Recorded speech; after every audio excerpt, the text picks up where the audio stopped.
সকালে ঠাকুর পূজা দেওয়ার পর অনেকটা সময় পরে জলখাবার নিয়ে বসলাম। কাঁঠালের ভিতর থেকে বিচিগুলি বের করে তারপর খেতে বসছি।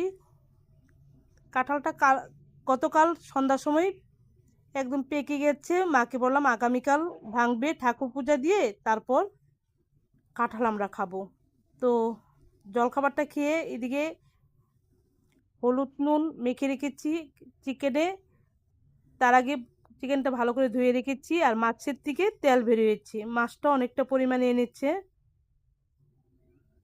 এই দেখো, এই যে মাছটা ভেজে নিচ্ছি। মাছটা যখন ভেজে নিচ্ছি, মাছটা তেলে দিয়েছি, তেলে দিয়ে তারপরে তোমাদেরকে চিকেনটা দেখালাম যে হলুদ নুন মেখে রেখেছি। তো তেলে মাছ দিয়েছি, আর কতগুলো মাছ আছে। আর এদিকে মাছের জন্য আলু ভেজে উঠিয়ে রেখেছি, আর চিকেনের জন্য আলু ভেজে উঠিয়েছি। তারপর আমার মাছ ভাজা হয়ে গেল। মাছটা ভেজে তারপর আমি মশলা বাটতে চলে গিয়েছি। মশলা বেটে এনে তারপর তোমরা দেখতে পাবে অনেকটা পরিমাণে মাছ এনেছে। তো সানডে বলে কথা, ভালো রান্না প্রত্যেকের বাড়িতেই সানডের দিন, ছুটির দিন সবাই খুব ভালো খায়।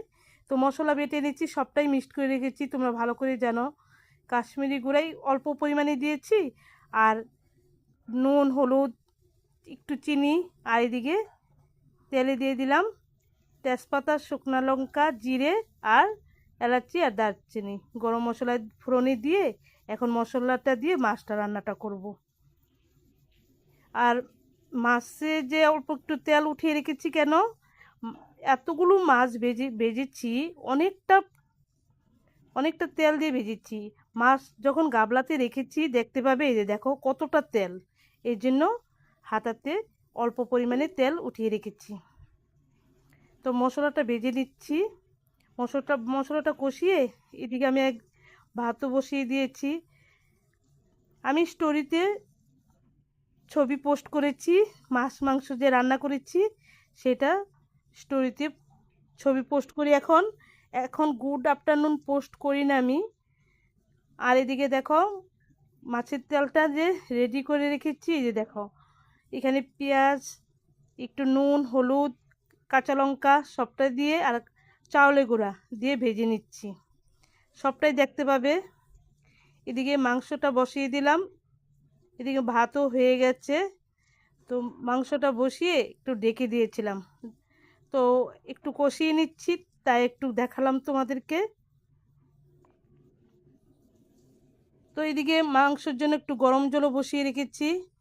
সবসময় গরম জল দিয়ে আমি রান্নাটা করি। চলো ডাইনিং টেবিলে যাই। মাছের তেলটা যে ভেজেছি কেমন হলো। তো মাছের তেলটা আজকে ভাজাটা খুবই ভালো হয়েছে। আমার ছেলে খেয়েছে তো বলেছে খুব ভালো লেগেছে। আমার ছেলে মাছের তেলের বড়া না পেঁয়াজ দিয়ে এভাবে ভাজলে না খুবই ভালোবাসে। তো এদিকে ডাইনিং টেবিলে মাছের তেলে ভাজাটা দেখালাম, বড়াটা দেখালাম, আর এদিকে মাংসটা হয়ে গেল, জাস্টটা নামালাম। এখন ডাইনিং টেবিলে নিয়ে যাব। চলো ডাইনিং টেবিলে কি রান্না করেছি সবটা না দেখালো মাছটা দেখাবো আর কি। দেখো, মাছটা অনেকটা পরিমাণে রান্না করেছি, তো তার জন্য 2 গাবলাতে রেখেছি। আর এদিকে মাংসটাও অনেকটা পরিমাণে হয়েছে। যে ঝাল খায় না তার জন্য একটু উঠিয়ে রেখেছি। মাংসটা পরিমাণে কেন বেশি এনেছি সেটা একটা কারণ আছে, শেয়ারটা আমি করলাম না। যাই হোক, সেই জন্য যে ঝাল কম খায় তার জন্য অল্প পরিমাণে বাটিতে উঠিয়ে রেখেছি। এদিকে ভাত হয়ে গেছে, অন্য আইটেমও রান্না হয়েছে, ঢাকা আছে সব। তো মাছ মাংসটাই তোমাদেরকে দেখালাম, শেয়ার করলাম তোমাদের সাথে। তো কেমন লাগলো ভিডিওটা থেকে অবশ্যই কমেন্ট করে জানাবে। তো বাই।